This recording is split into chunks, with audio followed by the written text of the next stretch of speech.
जय जगन्नाथ आम आलोचना करुँच साहित्य इतिहास डॉक्टर सुरेंद्र कुमार महाराणा जो रही एवं राधानाथ विषय में आम आलोचना करुँच राधानाथ राय जो सब काव्य कविता रही आम आलोचना करुँच आज ये जो क्लास टी हम ए महाजात्रा को आलोचना करवा आम दरबार को आलोचना करवा विवेकी की आलोचना करवा यापर इतालीय जोबा एक आम आलोचना करदे छाड़दे ठीक अच्छे अल्प अल्प मुझे एक माने वर्णना करने को चाहिए ठीक अच्छे महाजात्रार विषय वस्तु कौन हो देख आधुनिक ओडिया साहित्यर प्रथम महाकाव्य हूँ किए ना महाजात्रा आधुनिक ओडिया साहित्यर प्रथम महाकाव्य महाजात्रा महाभारत युद्ध एथिरे कौन होइछि ना प्राच्य पाश्चात्य साहित्य ढंगी रचना होइछि देख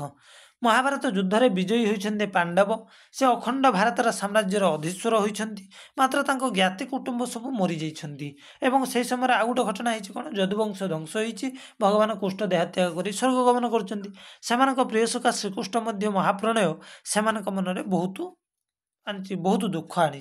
रही से सांसारिक बंधन को छिन्न करी स्वर्गारोहण करिछन्ति एवं परीक्षित को सिंहासन में बसैछन्ति एवं कहिछन्ति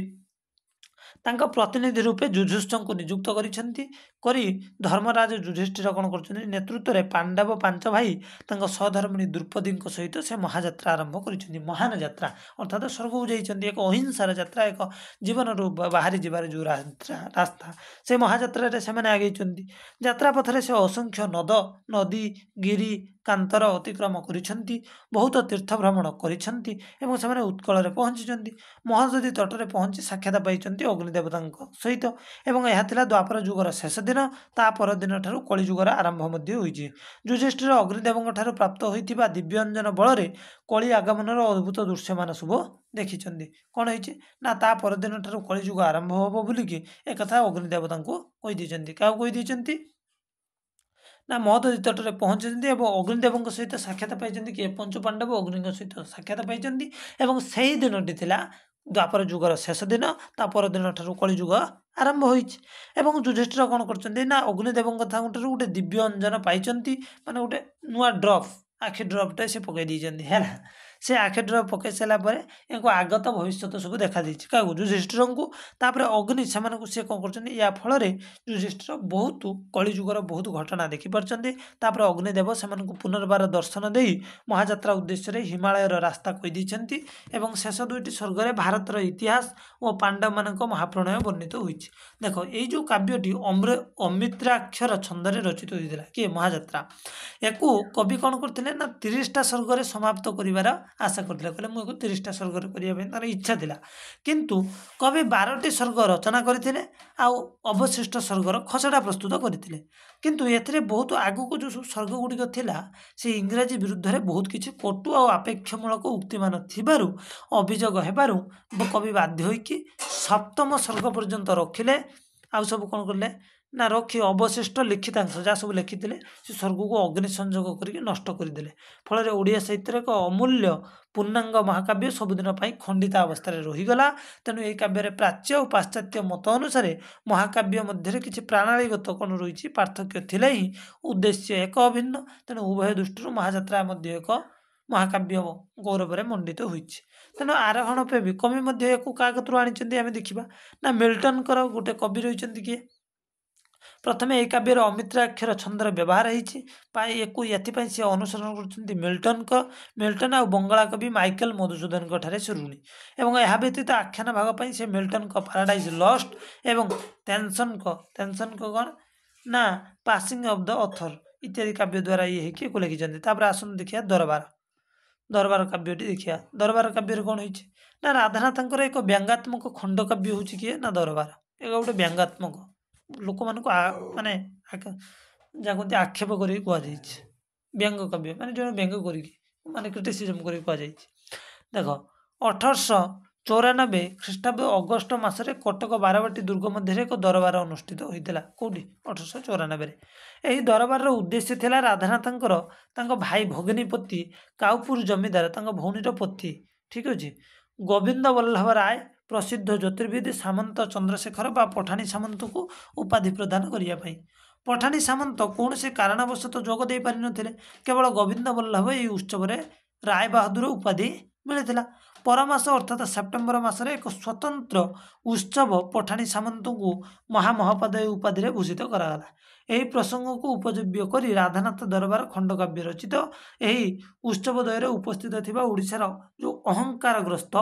पद लालसी इंग्रेजी शिक्षाप्राप्त कर्मचारी नीतिभ्रष्ट राजन्य मंडल आचार व्यवहार एभली थिला एथिरे से क्षुब्ध हेले एवं सेमानक प्रति कटुक्ति प्रकाश करी निज भगिनीपति को से व्यंग विद्रूपर बाणी शुणाई ही सामंत चंद्रशेखर जशगान करी द्वितीय भास्कराचार्य रूपे कहते जहाँ भी हो दरबार काव्य कौन विषय वस्तु आपण मैंने बुझीपारे एवं आम विवेक की जीवा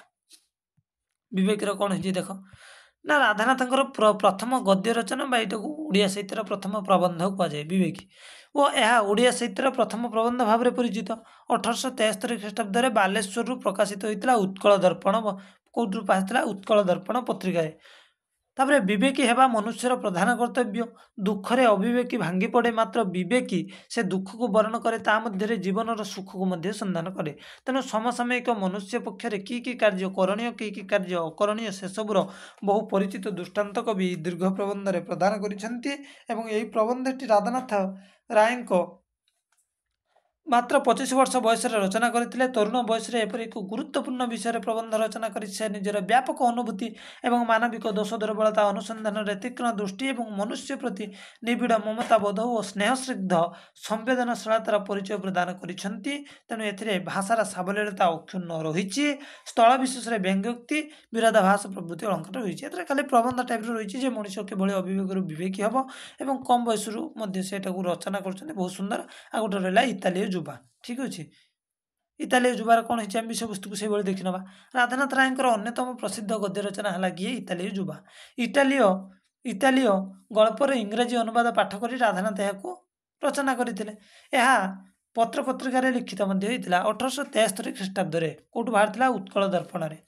तेणु प्रकाशित होता यही गल्पर नायक थे किए ना नेप्लस नगर अधिवासी और पितृ सहर वंचित जड़े युवक थे किए नेप्लस नगर अधिवासी गृह त्याग कर से कौन कर घर द्वार त्याग कर जेनेवा जाइए जड़े चित्रकार आश्रय रही बेले लोरा नामी जड़े तरुणी सुंदरी सहित तार साक्षात हो लोरा सहित एवं से परस्पर को भल पाई हठात पिता असुस्थता विषय जानवा पाई युवक किसी दिन स्वदेश को प्रत्यावर्तन किछि दिन पर फिलिप नामक से युवकर जने बंधु थिला ता ना फिलिप से मृत से कौन कला ना से मृत बोली लोरा को मिथ्या तथ्य देइछि ताको विवाह करिछि से कहिछि कौन ना होछि हमर से युवक जनक मरी जाइछि जाको लोरा भल पाए एवं कहि कि से निजे फिलिप बाहाइछि पूर्वोक्त युवक जेनेवा फेरी आसी फिलिप्र चक्रांत जानीपारी एवं फिलिप को हत्या करिछि एवं फिलिप को मार जानी सांग बेईमानी कर तो यह दीर्घ वियोगात्मक कहानी मध्य मानव मनस्तत्व सूक्ष्म विश्लेषण कर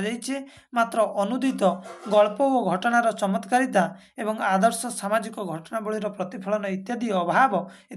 रही कौन रही आदर्श सामाजिक घटनावली प्रतिफलन ही ना जहाँ भी हो राधानाथ विषय आज आम संपूर्ण करदे संक्षिप्त